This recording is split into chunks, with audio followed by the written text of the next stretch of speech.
there's an abundant amount of evidence proving life was around long before mainstream teachings are telling us. In fact, the ancients were far more advanced than perhaps even ourselves.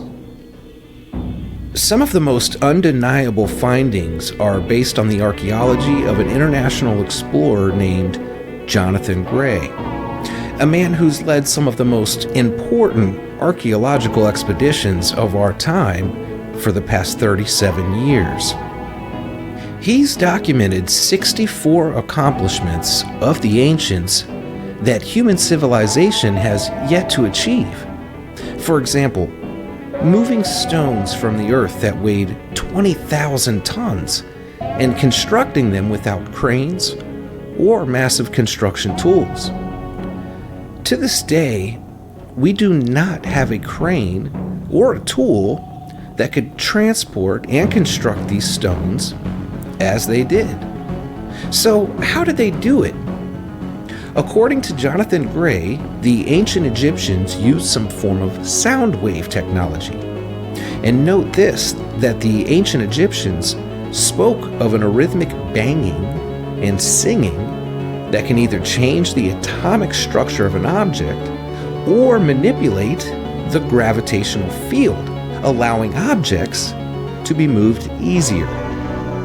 Now, did you know they found lights from the ancients that were still illuminated? Not just in Egypt either, but in Rome, India, and South America. Lights have been found dating thousands of years old, still shining to this day.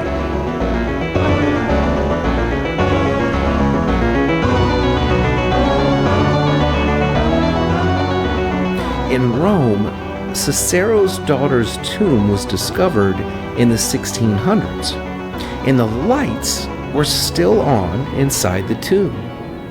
Thousands of people witnessed this tomb, and it was dated to be over 2,000 years old. Jonathan Gray has gone on record to speak about the 11 minutes of the missing moon landing broadcast also. Gray said he specifically remembers being in Australia and listening to the broadcast in 1969. Michael Collins, the astronaut that orbited around the moon, actually said, live on the air, there was a building on the moon. He said it was a 7-story building and explained other sightings as well. This 11 minutes was never broadcast to the US, and it was cut out of every major broadcast, but still hundreds, if not thousands of people heard it in other countries. The moon is a huge conspiracy, all of its own. Ancient Hindu scriptures speak of going to the moon around 2000 BC, and even spoke accurately of its physical conditions long before we had any record of it. So you may be asking yourself, why are we not told about these past civilizations and many other findings? Well, it's simple. If these artifacts and truths were to be exposed to the public view, then lives, careers, reputations, religions, and much more would fall under great scrutiny. Many would start to question our authorities, and they don't feel you're ready for the truth and the change that the truth will bring. Truth is, everything you've been taught for your entire life, it's only just a theory. Here's some interesting facts.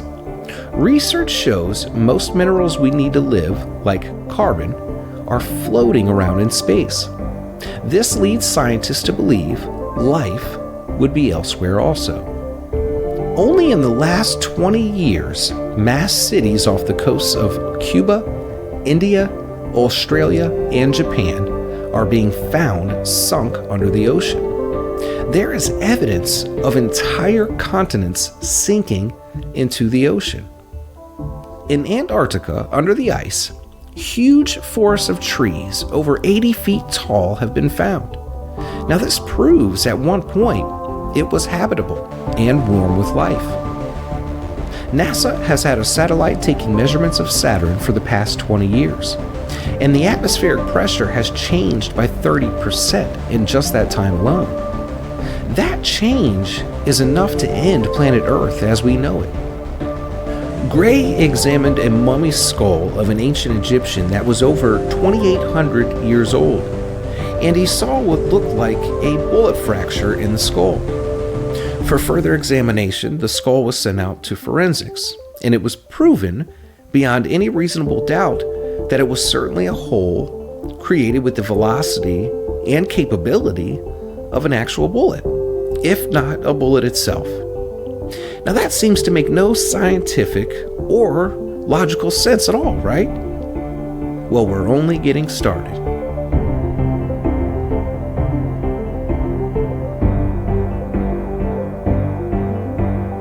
There's currently a tribe in the Amazon of more than 30,000 people who live in ancient underground cities that are extremely elaborate with air ventilation, water, and lighting systems dating to thousands of years ago.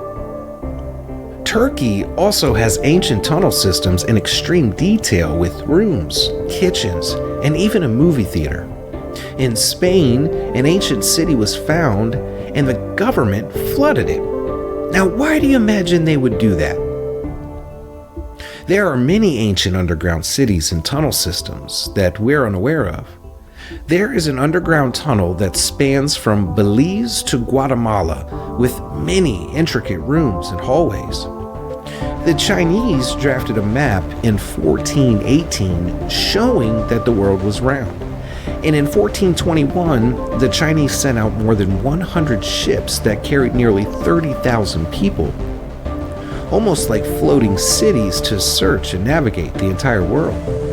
And it's said that they even found America on this journey. Very few ships made it back to China because of a huge meteor hitting the sea in which they sailed. It created a huge tsunami. Estimated 700-foot high waves hit the coast of New Zealand. Over 50 ships have been found embedded into the land and rock in that area, and the crater found from the impact was about 12 miles across. Recently in New Zealand, there was an expedition that led to some artifacts said to be able to change our history overnight. However, the government deemed the contents of the exposition not to be revealed until the year 2063. Now, why is it that they don't want to reveal the findings now?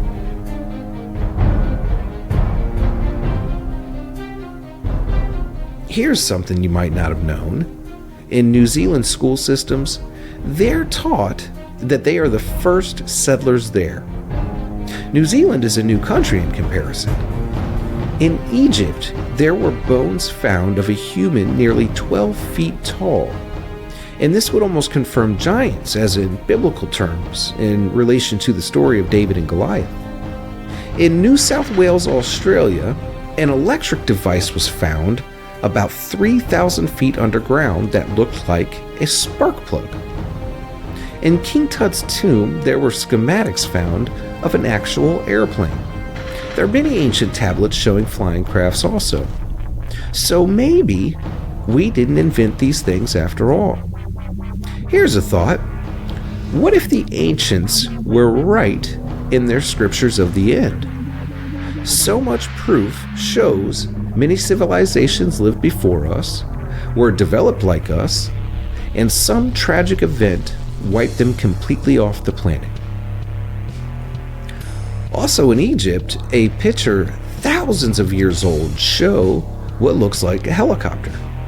Over 3,000 years ago in Egypt, they had special temples for worship, and they would conduct ceremonies that were made to scare the worshippers. And this was all under the influence of their god, Horus. After the scare tactic, they would hear his soothing voice and then watch the face of their god getting closer to them in a dark room. This was simply done with a projector and light. They even had slide pictures that were projected to their people. So this is the reason why they were so obedient to their god, because they truly believed in him. But keep this in mind, it was faked, even back then.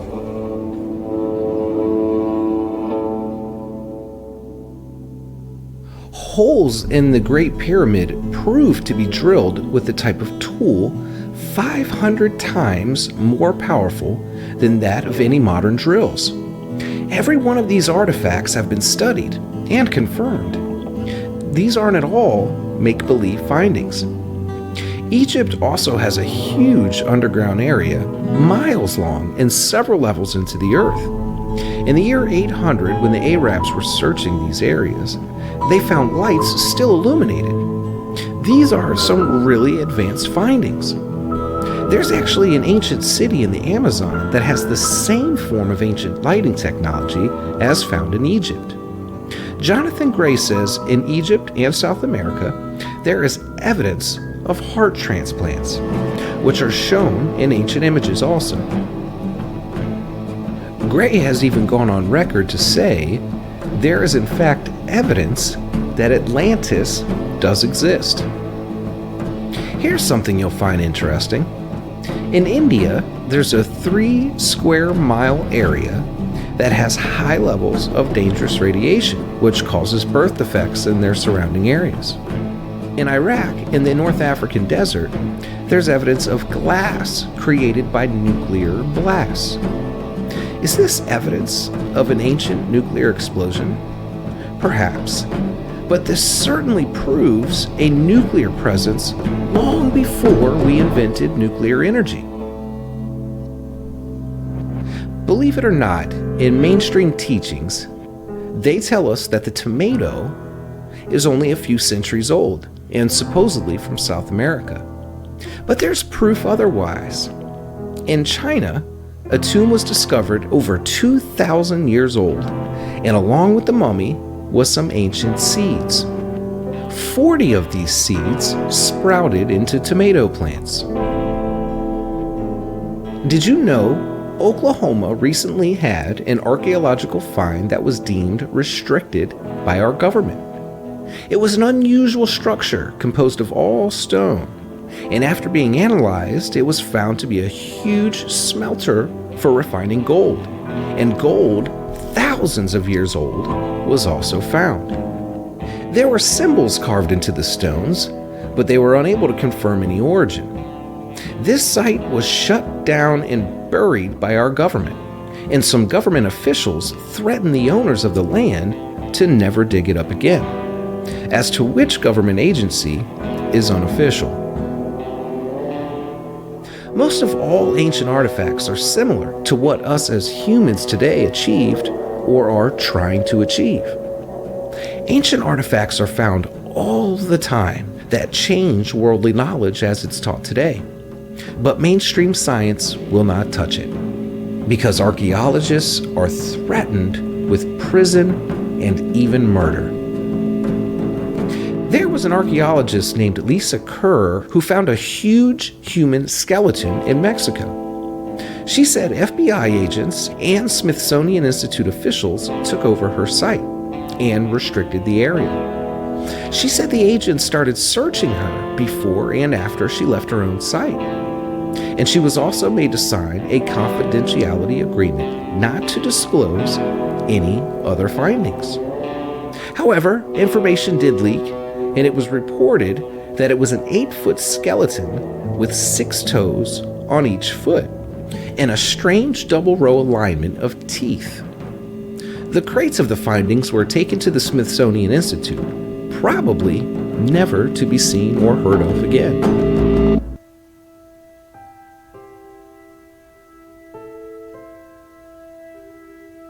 Gray also spoke of a finding in the Amazon of a juice-like substance that when spilled onto a solid, like a rock, it would make it soft. According to Gray, at least 5 ancient civilizations were destroyed by nuclear wars. And in India, an underground corridor was discovered, and everything in the room was crystallized. The walls, the furniture, even the people. And the only thing that can explain this type of fusion is nuclear heat. Here's something they won't tell you in mainstream teachings. There are radioactive skeletons from the year 3000 BC. The ancient ruins of the Mohenjo-Daro and the Harappa are extremely radioactive. Not much is known of their histories except that they were destroyed suddenly.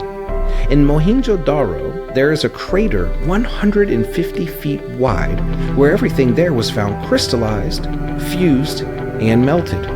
Every skeleton was flattened to the ground. It's claimed that these skeletons are as radioactive of those found at Hiroshima and Nagasaki. No natural burning flame or even a volcanic eruption can produce heat intense enough to cause the phenomenon of these skeletons and these areas being crystallized and melted in this form. Only atomic energy and nuclear blasts can explain this. These skeletons prove there was a form of nuclear or atomic energy over 5,000 years ago. Highly radioactive skeletons were also found in Indus. The Brahmastra and Vimana are nothing more than earlier versions of today's nuclear weapons and spacecraft. Just a few years ago, there were some Sanskrit documents found in Lhasa, Tibet, which were sent to the University of Chandigarh to be translated by Dr. Ruth Rana. She said the documents contain directions for building a spaceship. The Ramayana have a highly detailed story of going to the moon in a Vimana. According to ancient Vedic texts, ancient Hindus had flying machines which were called Vimanas. The text described a Vimana to be a double-decked, singular aircraft with portholes and a dome, much like how we would expect a flying saucer to look. In 1875, the Vaimanika Shastra, which is the science of aeronautics, was found in an ancient temple in India. It's a Sanskrit text on aeronautics, discussing specifically the construction of Vimanas. There are 230 stanzas dealing with the construction, takeoff, cruising, normal and forced landings, protection from storms, lightning, and how to switch the drive to use solar energy. According to Stephen Knapp, the Vaimanika Shastra describes in detail the construction for what's called the Mercury Vortex engine, which is basically a forerunner of ion engines being made by NASA today. According to archaeologist Michael Cremo, the ancient Sanskrit writings show how they could look into a woman's embryo and see the fetus. Ancient Sanskrit writings also say the Earth has ended 6 times before and had to be repopulated. Cremo says the oldest disputed fossil that paleontologists have showing evidence for human life goes back to the beginning of Earth itself, not several 100,000 years ago as we are taught. It is purposely suppressed and kept a secret. It's called the knowledge filtering process, says Cremo.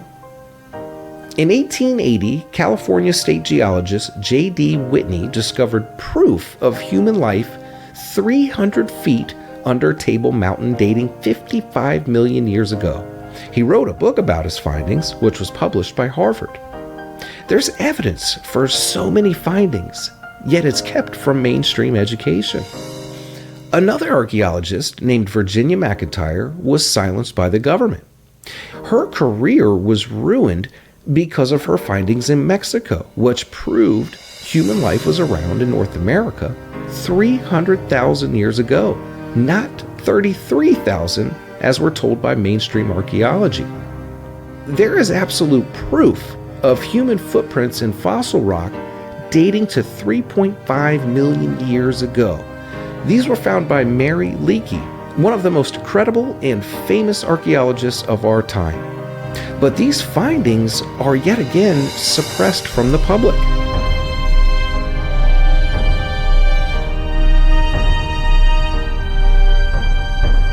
In 6000 BC, there was a culture of people called the Sumerians who lived in Mesopotamia, which is now known as Iraq. We are taught in our school systems today that they are the first culture to make up the alphabet and to invent writing. They also invented our calendar, our time in terms of how we use it, the 12 months in a year, the 12 inches in a foot, the 12 hours in the day, and the 12 hours in the night. Our understanding in math and fractions, including the metric system, all come from the Sumerians. The 360 degrees in a circle, the 60 minutes in an hour, and the 60 seconds in a minute. We still to this day use much of what they originally created. The Sumerians also separated the heavens into 12 portions, which we know as the 12 signs of the zodiac. The Sumerians also wrote of and depicted the DNA strand as we know it, also being the symbol today for modern medicine and biology, the two snakes intertwined. They are truly an amazing culture to have such an understanding of these elements. The Sumerians left behind some 5,000 ancient tablets and artifacts, which have been studied for many years and are on display or kept in many famous museums all around the world. Out of some of these tablets, it explains the creation of man as we know it, along with our solar system and its chemical makeup. They had a great understanding for our universe, explaining our planets exactly and their structures long before NASA confirmed any of it. They expressed how Mars was red and Pluto was green, and they told of how they both contained water.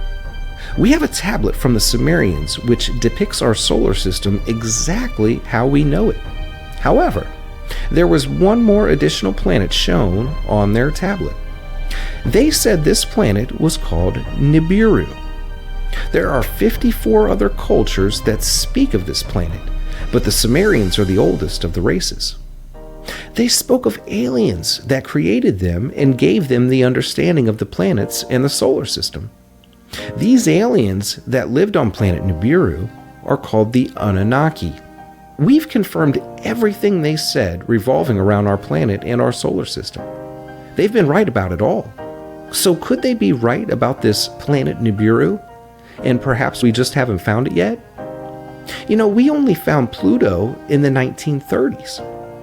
That means the Sumerians knew of Pluto and even named it 6,000 years before we even found it. So again, could they be right about planet Nibiru?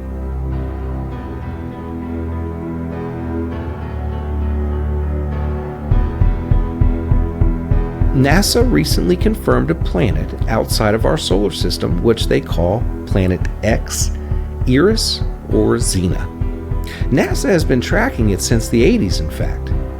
The Sumerians said Nibiru, unlike the other planets, the rotation had the opposite orbit and had a direct path around the Earth every 3,600 years. They symbolized this planet in their tablets as a cross. It's called the Planet of the Crossing. Also interesting is how much of the Sumerian writings and stories can be found in the Bible. Professor Thomas Paine says the Bible is a collection of myths from Sumerian text. The story of the Great Flood is actually written on a Sumerian tablet in the British Museum, interpreted by an archaeologist by the name of George Smith in the early 1900s. It speaks of how the Anunnaki told them to gather their people, their animals, and to build a ship, just like in the Bible. However, it was written that the passing of Nibiru created the Great Flood. The Sumerians say the Anunnaki came here and fused 80% of themselves with 20% of the already evolving man on Earth, somewhat like the Bible expresses when God made man. No scientist to this day can scientifically confirm how the human evolved from the Neanderthal man. They said evolution for a while, but nothing has ever scientifically explained the Y chromosome difference between us. Scientists say something had to genetically fuse these chromosomes. The Sumerians show the Anunnaki making humans in jars, almost like test tube babies. The land in which man was created in Sumerian text was called the Eden, and the Anunnaki called the man here Adams, oddly enough. In the Bible, it refers to fallen angels called the Nephilim, and the Sumerians also speak of the Nephilim being the sons of gods. Genesis 6:4. The Nephilim were on the earth in these days, and also afterward, when the sons of God went to the daughters of men and had children by them. As I mentioned, some of the Sumerian tablets can be found in the British Museum. One of these tablets actually shows the lunar eclipse every 50 years on the exact day. In Iran, there are enormous tablets the size of walls. They show the Anunnaki to be larger beings than the humans and coming down from the skies in disc-shaped craft or crafts with wings. In Paris, a huge Sumerian tablet shows one of the Anunnaki gods holding the fruit of life and bearing the water of life. The Sumerians spoke of planet Earth as the seventh planet, not the third planet as we know it today, being the third planet from the sun. They knew of Earth as the seventh planet inward from Nibiru. They said Nibiru hit our primitive planet, which at the time was called Tiamat, some 4.7 billion years ago. And they said this collision created the Earth, the Moon, and our asteroid belt.